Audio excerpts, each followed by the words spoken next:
nabatijwe nuko nabaye intungane yego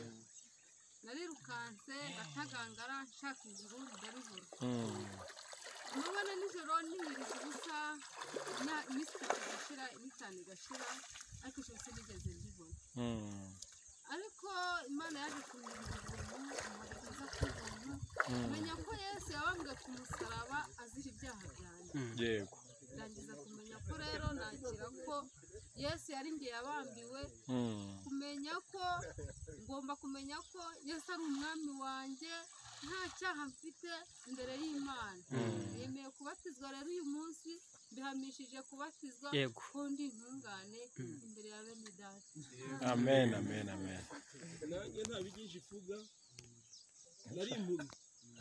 ariko ubu ngubu Yesu yarampumuye ndashima rero Yesu yankoreye ko yishyizeho ibyaha byanjye amara kubyishyiraho akabibabarirwa akabisuzuguranwa ariko kandi ubwo ngubwo kubera ngewe kuko yari intungane agapfa ku bwanjye kugira ngo nanjye mpfire muri we kandi noneho nzukire muri we ngire ubugingo bw'iteka mvuye mu rupfu rw'iteka ibyo rero ndabihamisha nyine gushyiraho igikumwe cyo kubatiza ndashima rero Yesu ko ari wo ungira intungane ubutungane